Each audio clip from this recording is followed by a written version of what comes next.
And now, here to shed more light on the issue is Gary Tabach, former Chief of Staff of the NATO Military Liaison Mission in Moscow, and Andreas Umland, analyst at the Swedish Institute for International Affairs. Hello guys, and welcome to Eastern Express. Good to be here. So guys, we are again looking at the situation in Ukraine, and of course Ukraine is still being outmanned and outgunned. And recently there's even information about a potential possible Russian offensive on the Zaporizhia region. Can you tell us something about the latest update in the front line, Gary? Well, of course, I don't know. I don't have the information of the entire front or all the details because I'm not privy to this information, nor do I think anyone else. But what my friends from the front are telling me that there is a large, again, concentration of Russian forces in the Kharkiv region, their aviation there, long-range Russian bombers that are being collected there, and it continues to be that the Russians are bombarding civilian objects deep inside of Ukraine, in Kiev and other cities. There's a lot of damage, and yet there is not that much help from the West. Basically, Ukrainians are in a constant starvation of weapons, modern weaponry and rounds and artillery shells and so forth. So even though our Congress, United States Congress, has passed the law of assistance to Ukraine, there's $61 billion, which is about $8 billion for military assistance to Ukraine. And also there's about now almost $6 billion in miscalculations in the money that wasn't given to Ukraine in the previous times from the Pentagon. Yet Ukraine so far has gotten only $1.2 billion, and it's halfway through the time. So by October, this law will expire, and the Ukraine will again, I don't know if it will get anything, and European partners are not pulling their own weight. I mean, the NATO, I think, they're exclusive, like Poland does and Baltic states does, but many other countries, the rich countries, they're not. They're not paying their dues into it. So Ukrainians are in a dire situation. Right, Mr. Umland, can you help us understand what is actually going on? Because we keep hearing about these extensive support packages coming from the U.S. For example, the $61 billion package that Gary was talking about, and we heard the G7 also pledge a bunch of money, the Western nations also a couple million package at a time, all being passed. But from what I heard, there's only really about $1 billion really reaching the front line. Where's the disconnect? Well, that is perhaps better to ask. I feel I'm regard myself an expert on Ukraine and Russia, so I'm not so familiar with these internal negotiations in Brussels or in Berlin or in Washington. The odd thing about this entire debate is, of course, that there are these 300 billion euros sitting largely in Belgium, which are the frozen Russian assets, financial assets, and that are not being transferred to Ukraine. They are already more than 2 years frozen, and it's clear to everybody that this money will not return to Russia. So there was 2 years ago there was a discussion about that. This money would be used then for reparations and for rebuilding, for the recovery of Ukraine. But now we are two years on, and Russia continues destroying Ukraine. And of course, the costs of rebuilding and recovery are rising, and this money is sitting and is not being used. This is also, Gary mentioned already, the issue of weaponry. I think what Gary did not mention, but which is equally or even more important here, is that this money would be also a solution to the staff problem of Ukraine. People forget that Ukraine still has a lot of men who are not serving on the front line. And one of the reasons that Ukrainian men don't want to serve on the front line is that the pay is not that great. So according to my information, a frontline soldier now gets around 3,000 euro per month in Ukraine. And that is not bad. By Ukrainian standards, that would have been regarded a great salary in civilian times, in civilian conditions. But frontline service with a high possibility that you become injured or maimed or even killed is, of course, an entirely different thing.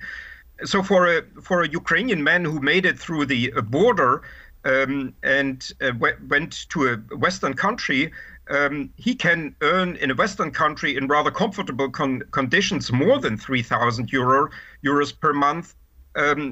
Instead of being on the front line in Ukraine. If Ukraine had more financial resources, it could perhaps double or even triple the frontline salary for Ukrainian soldiers, and then there would be more soldiers, because then it would become financially attractive. You could then, if you serve, let's say, for half a year on the front line, you could then buy yourself a small flat in Kiev, or even build an entire house somewhere in the province. And so this frozen Russian money is also a solution to this to the staffing problem of the Ukrainian army that is often mentioned as an allegedly insurmountable issue for Ukraine, which has allegedly not enough men to simply stuff its army. Right, Mr. Umland, can you help us also understand, well, about this whole staffing issue? Because we've recently heard that there's going to be a little bit of training going on in Poland. The Foreign Legion will be having, well, Ukrainian soldiers training here. Do you think that will somehow alleviate the frontline situation a little bit when it comes to personnel?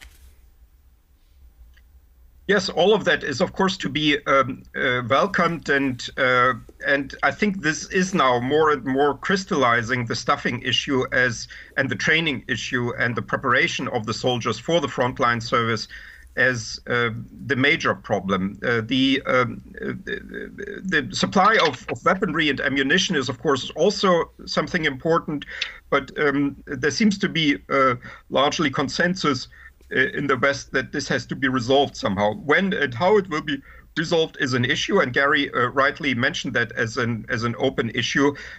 But this staffing issue has to be approached more seriously, and training issue, and to motivate more Ukrainian men to sign up voluntarily for the service, and then to be also ready to go to the front line. And that can be done with higher salaries, with better training, with better equipment, so that the men feel more secure and more taken care of when they go to the front line. Right. Gary, we are hearing that Ukraine is being outmanned and outgunned, and it's not something that's new. It's been going on ever since the onset of the war. But a while back, we did see Ukraine was able to push back a little bit with their counteroffensive effort. What happened back then? What changed? And is it possible for Ukraine to ever push back again with the lack of personnel and ammunition? Well, that was exactly the problem, is that once the Ukrainians started to push back and the Russians were on the run, we cut off the supply of weaponry, of rounds to Ukrainians. So they just simply ran out of the ammunition. They ran out of the military equipment that is necessary to continue to keep the acceleration of the advance. So they stopped, and then the winter came and gave Russians time to regroup, to fortify themselves, to straighten out the front line, to mine themselves with 20-mile deep minefields. And then what? And then the Ukrainians kept waiting and waiting and waiting, and there were promises after promises that there's going to be F-16s, there are going to be more armor, there are going to be more rounds, there's a Czech initiative, there's artillery initiative, there's Air Force initiatives. All those initiatives were all these 50-some countries committing funds but not delivering them. So it was a war of promises that the Western world never delivered on, and the Ukrainians are being destroyed bombarded every day. Children's hospitals, civilian institutions, buildings with the civilians, and so besides the military, and yet still nothing's being. Where the F-16s? You know, spring, winter, you know, fall, summer, spring, now summer again. It's been going on for almost 3 years that the whole nation is being destroyed, and the West reaction is very, very weak. And it, of course, feeds Putin's desire and his appetite. And, you know, I witnessed today, you know, yesterday, Prime Minister Netanyahu of Israel was addressing our Congress. And there was a huge protest, burning American flag, raising Palestinian flag, demanding nothing about Ukraine. There are no protests for Ukraine against Russia. There are no campuses that are being set on fire. It's all about Palestine. So you can't help but to think that, you know, the Western, it looks like a Western population does not care about Ukrainian people, does not care about Ukrainian civilians, but only exclusively to the Palestinians, and more so about Gazans, and more so about Hamas, the terrorist organization. So I think there's something wrong with journalism in the world, and with the left ideology, with this what we call woke ideology. So, you know, you start wondering, does anybody really care about Ukraine? It's been too long. It's been too long that they've been bleeding. Right. Well, we have a little bit of time before we go. Mr. Umland, can you help us conclude that? Do you think there's any messaging that we can do on our part to shed more awareness on the situation? I think what always needs to be remembered is that this is not about Ukraine. The, so to say, problem for the west of Ukraine really is that Ukraine is an ordinary member of the United Nations. It's a non-nuclear weapon state. It's just similar to any other country in the world. And if Russia gets away with what it is doing to Ukraine now, destroying this UN member and taking simply territories out of it and annexing it to its own territory, well, then the question is, why wouldn't other countries around the world, in Latin America, in Africa, in Asia, not do the same? And why would other countries, also weaker countries around the world, continue trusting in international law, international organizations, and international solidarity? If Ukraine is destroyed in this war, then we will live in a new world, not just in Eastern Europe, but the entire world will be a new world where everybody is for himself or herself. And then the UN, the Non-Proliferation Treaty, the various security arrangements that we have internationally are just void, and people will think about weapons of mass destruction to prevent a fate similar to that of Ukraine. Right. This is not just a fight for the Ukraine, but it's also for international norms and to prevent a world where might makes right. Thank you so much for all your updates, input, and insight. Really appreciate it. And thanks again for being with us on Eastern Express. Thank you, gentlemen. Thank you.